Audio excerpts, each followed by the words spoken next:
Hi student, पिछले लेक्चरों में हम कुछ लीनियर ट्रांसफॉर्मेशन की कुछ थ्योरम्स के बारे में पढ़ रहे थे। तो आज एक इम्पोर्टेंट थ्योरम है रैंक नलिटी थ्योरम। इसका स्टेटमेंट देख लीजिए। Let V be the finite dimensional vector space and W be कोई vector space, it could be infinite और finite and T V to W is linear map, then dimension of V equal to rank plus nullity, dimension of range space plus dimension of null space. अब जो null space होता है वो क्या होता है, इसका एक सब स्पेस होता है। नल स्पेस इज ए सब स्पेस ऑफ वी। तो नल स्पेस क्या है, वी का क्या होगा, एक सबसेट होता है। नल स्पेस वी का सबसेट होता है। तो नल स्पेस लेट वी भी क्या है, finite dimensional vector space.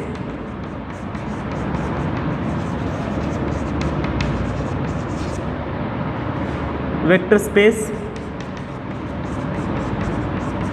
V क्या है, फाइनाइट डायमेंशनल वेक्टर स्पेस है। और नल स्पेस क्या है, वी का क्या है, एक सबस्पेस होता है, अर्थात वी का एक सबसेट होता है। तो वो भी क्या होगा, एक फाइनाइट होगा। तो null space of T is also finite,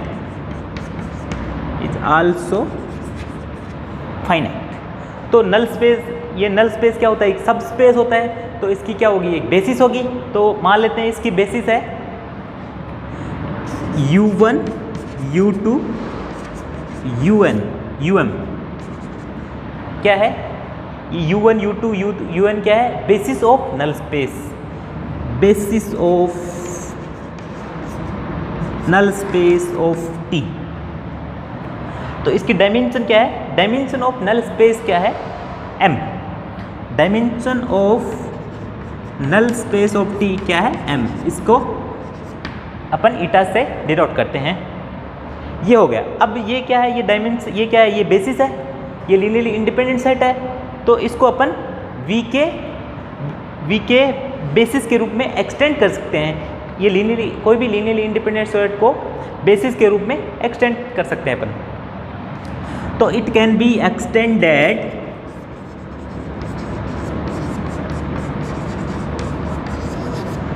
as a basis of vector space V, यानी V के बेसिस के रूप में इसको एक्सटेंड कर सकते हैं। तो मान लेते हैं इसको जब एक्सटेंड किया तो इसकी बेसिस मान लेते हैं अपन। इसकी बेसिस ये आई V की, U1 U2 UM and V1 V2 VN is the basis of V। ठीक है। अब ये क्या है, B की बेसिस है। तो इसकी डायमेंशन क्या है, M प्लस N। तो dimension of V equal to क्या है, M प्लस N। N क्या है, M है अपने पास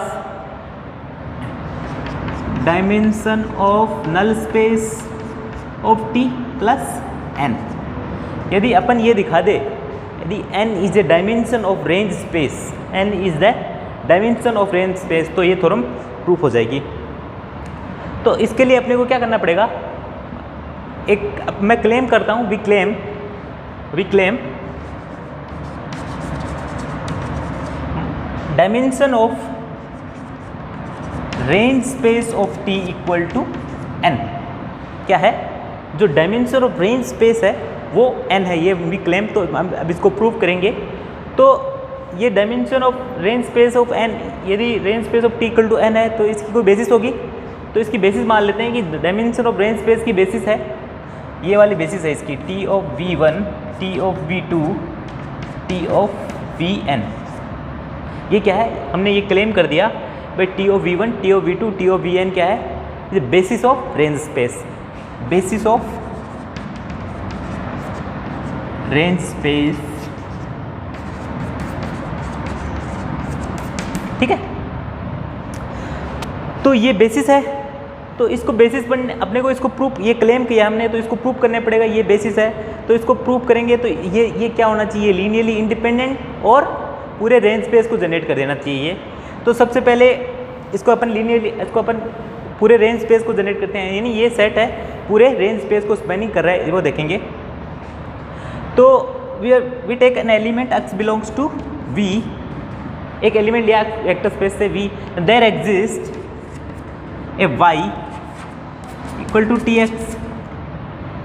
भाई रेंज स्पेस में ये है ना, कोई भी एक, मैंने एक एलिमेंट लिया वेक्टर स्पेस का V का, तो एक एलिमेंट ऐसा होगा T x equal to y, ठीक है। अब अक्स किसका एलिमेंट है? वेक्टर स्पेस का। तो वेक्टर स्पेस के हर एलिमेंट को इसके बेसिस के वेक्टर्स के लीनियर कॉम्बिनेशन के रूप में लिख सकते हैं अपन। तो x can be written as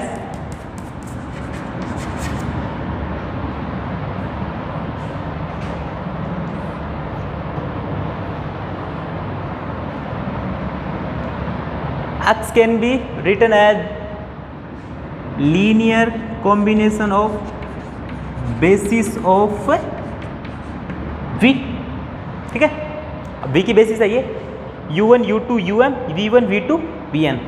तो अक्स को अपन V के बेसिस के रूप में लिखेंगे। तो y इक्वल टू हो गया, देखो T ऑफ अक्स को लिख दिया मैंने, वेक्टर स्पेस के हर एलिमेंट को बेसिस के वेक्टर्स के लीनियर कॉम्बिनेशन के रूप में लिखेंगे।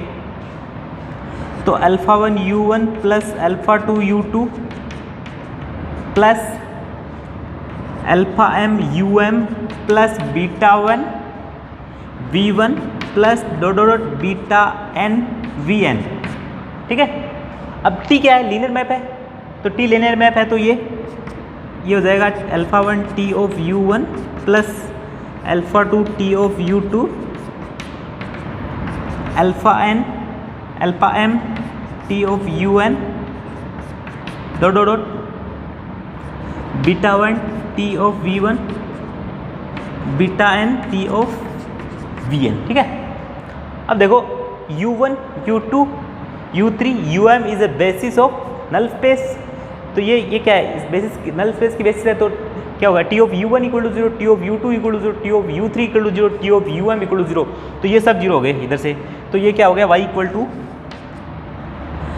टू आ गया β1 T of V1 plus β2 T V2 dot βn T Vn, यानी क्या लिख दिया हमने? T of V1 T of V2 T of Vn के y को किसके लीनियर कॉम्बिनेशन के रूप में लिख दिया? T of V1 T of V2 T of Vn।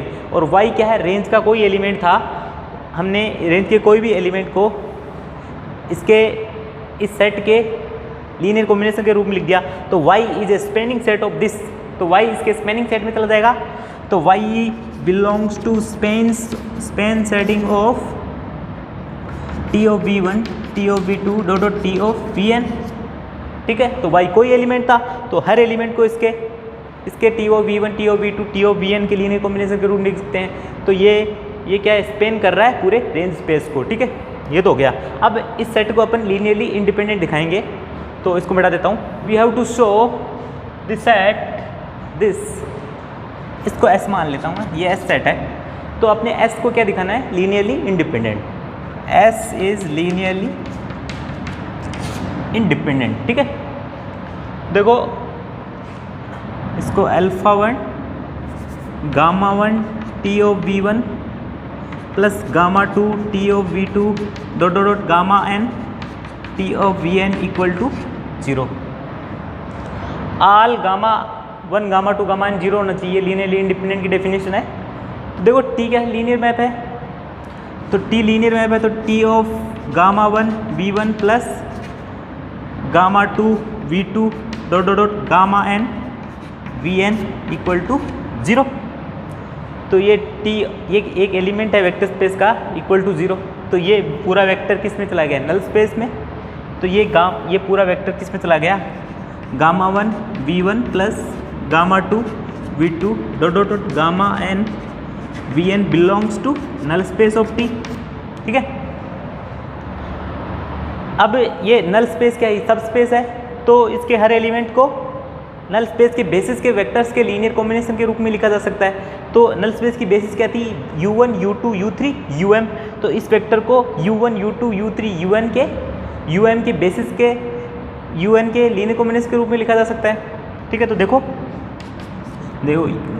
γ1 V1 plus γ2 V2 gamma N V N equal to alpha 1 u1 plus alpha 2 u2 alpha m u1। ठीक है, अब इसको इधर ले आता हूँ तो ये आ गया gamma 1 v1 plus gamma 2 v2 plus gamma n vn minus alpha 1 u1 minus alpha 2 u2 minus alpha m um equal to 0। अब देखो v1 v2 vn u1 u2 um ये तो क्या है, बेसिस ऑफ वेक्टर स्पेस। ये क्या है, basis of vector space है। तो u1 u2 um and v1 vn क्या है, बेसिस है, बेसिस ऑफ v। तो वेक्टर स्पेस की बेसिस है तो लीनियरली इंडिपेंडेंट है। तो इसका मतलब है gamma 1 gamma 2 gamma n equal to 0, alpha 1 alpha 2 alpha m equal to 0। तो gamma 1 equal to 0, gamma 2 equal to 0, gamma n equal to 0। इसका मतलब T of v1 T of v2 T of vn क्या है, linearly independent है। तो ये जो अपना s है वो लीनियरली इंडिपेंडेंट है और पूरे रेंज स्पेस को जनरेट कर रहा है। तो इस पूरे रेंज स्पेस को जनरेट कर रहा है। तो डायमेंशन ऑफ रेंज स्पेस क्या होगी, dimension of range space of T equal to n। ठीक है, तो ये थ्योरम प्रूफ हो गई, dimension of v equal to rank plus ये रैंक प्लस नलिटी। तो dimension of v equal to rank plus nullity, यानी डायमेंशन ऑफ रेंज स्पेस क्या आ गई अपने पास, n आ गई। तो ये थ्योरम प्रूफ हो गई। Thank you.